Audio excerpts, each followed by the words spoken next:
Hello friends, welcome to નોલેજગઢ. આજના વિડીયોમાં જોવાના છે આપણે તારીખ 31 ડિસેમ્બર 2023 ના G3Q 2.0 ક્વિઝના જવાબ, અને આ જવાબ છે તે કોલેજ લેવલના છે. તો શરૂઆત કરીએ આજના વિડીયોની. પ્રથમ પ્રશ્ન છે, ભારતનું બંધારણ કોના હસ્તે લખાયું હતું? તો આ જે બંધારણ છે તે પ્રેમ બિહારી નારાયણ રાયજાદાના હસ્તે લખાયું હતું.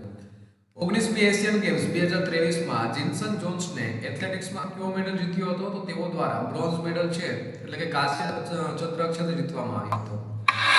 19મી એશિયન ગેમ્સ 2023 માં ગોલ્ડ મેડલ જીતનાર સાત્વિક સાઈરાજ રનકીરેડ્ડી કઈ રમત સાથે સંકળાયેલા છે? તો તેઓ બેડમિન્ટન સાથે સંકળાયેલા છે.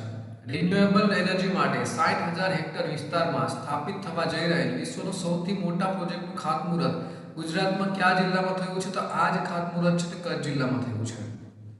19મી એશિયન ગેમ્સ 2023 માં કિશોર જેનાએ કઈ રમતમાં મેડલ છે તે જીત્યો હતો? તો તેઓના દ્વારા ભાલા ફેંક છે તેમાં મેડલ જીતવામાં આવ્યો હતો.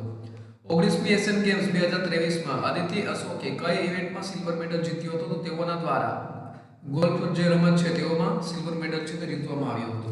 ત્યાર પછી જોઈએ આપણે કોમનવેલ્થ ગેમ્સ 2022 ના ઉદ્ઘાટન અને સમાપન સમારોહનું સ્થળ કયું હતું? તો તેનું ઉદ્ઘાટન અને સમાપન છે તે એલેક્ઝાન્ડર સ્ટેડિયમ બર્મિંગહામ ખાતે થયું હતું. ત્યાર પછી જોઈએ આપણે તો પ્લાસ્ટિક વેસ્ટ વ્યવસ્થા નિયમોનું અમલીકરણ કયા વર્ષથી કરવામાં આવે છે? તો તેનું અમલીકરણ છે તે વર્ષ 2016 થી કરવામાં આવે છે. વ્યારા નજીક આવેલું પદમડુંગરી ગામ શેના માટે જાણીતું છે? તો તે ગુજરાત રાજ્ય વન વિભાગે પ્રકૃતિ એટલે કે પ્રવાસ સ્થળ ઇકો ટુરિઝમ તરીકે વિકસાવ્યું છે અને તેના માટે તે જાણીતું છે. અચાનક શબ્દનો સમાનાર્થી શબ્દ કયો છે? તો તેનો સમાનાર્થી શબ્દ છે ઓચિંતું, એકાએક.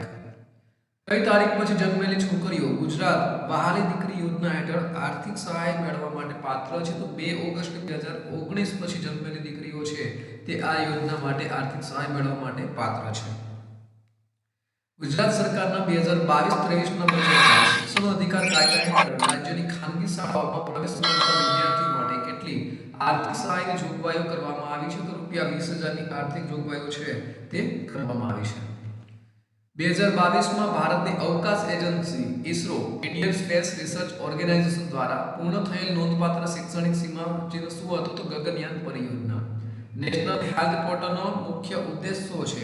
તો તેનો મુખ્ય ઉદ્દેશ્ય નાગરિકો, વિદ્યાર્થીઓ, આરોગ્ય સંભાળ વ્યાવસાયિકો અને સંશોધકો માટે પ્રમાણિત આરોગ્ય માહિતીની વન સ્ટોપ એક્સેસ પ્રદાન કરવાનો છે. નિરામય યોજના હેઠળ દર્દીઓ કઈ જગ્યાએ સારવાર મેળવી શકશે? તો દિવ્યાંગો છે તે સારવાર મેળવી શકશે.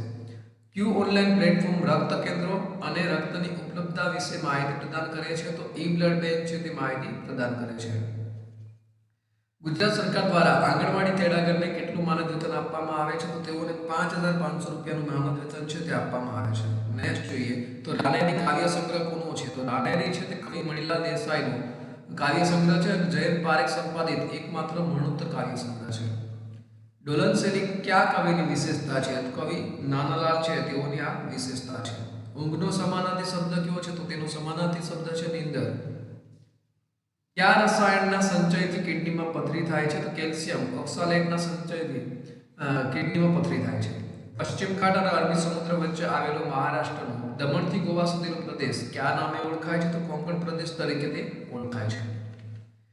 કોણ જમીનનો રેકર્ડને જાળવી રાખે છે? તો તલાટી કમ મંત્રી અને ગ્રામ પંચાયત મંત્રી છે તે જમીનના રેકર્ડને જાળવી રાખે છે. ફેમાનું પૂરું નામ શું છે? તો તેનું પૂરું નામ છે foreign exchange management act. Supreme કોર્ટની સત્તા કોના દ્વારા વધારી શકાય છે? તો આ જે સત્તા છે તે સંસદ દ્વારા વધારી શકાય છે. જેનાબ નદી પરનો સૌથી ઊંચો રેલવે પુલ નદીથી કેટલી ઊંચાઈ બાંધવામાં આવેલો છે? તો 359 મીટરની ઊંચાઈ બાંધવામાં આવેલો છે. 27મી એપ્રિલ 2017 ના રોજ શિમલાથી દિલ્હી વચ્ચે ભારતની પ્રથમ ઉડાન ફ્લાઇટ કોણે શરૂ કરી? તો તે છે તે આપણા વડાપ્રધાન નરેન્દ્ર મોદી દ્વારા શરૂ કરવામાં આવી હતી. ત્યાર પછી જોઈએ વર્ષ 2023-24 માટે માર્ગ અને મકાન વિભાગની કુલ યોજના કરોડમાં કેટલી છે? તો 20,642 કરોડ. ત્યાર પછી જોઈએ આપણે તો રેશન કાર્ડનું ભારત સરકારની કઈ એપ્લિકેશન સાથે સંકલન કરવામાં આવ્યું છે? તો મેરા રાશન એપ્લિકેશન છે તેની સાથે. કઈ યોજનાનો હેતુ સરકારી શાળાઓમાં વિદ્યાર્થીઓને પૌષ્ટિક આહાર પૂરો પાડવાનો છે? તો પીએમ પોષણ યોજના છે તેના દ્વારા. નેક્સ્ટ જોઈએ આપણે તો બંકિમચંદ્ર ચટ્ટોપાધ્યાયનો જન્મ બંગાળના કયા ગામમાં થયો હતો? તો કંથલપરામાં થયો હતો. વિનોદ કિનારીવાલા છે તે કઈ ચળવળ દરમિયાન શહીદ થયેલા? તો તેઓ હિન્દ છોડો ચળવળમાં શહીદ થયેલા છે.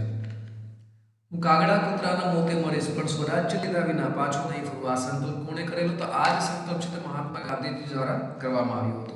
સંવિધાનિક કાનૂન ભંગની લડત ક્યારે શરૂ થઈ? તો આ જ લડત છે તે વર્ષ 1930 માં શરૂ થઈ હતી.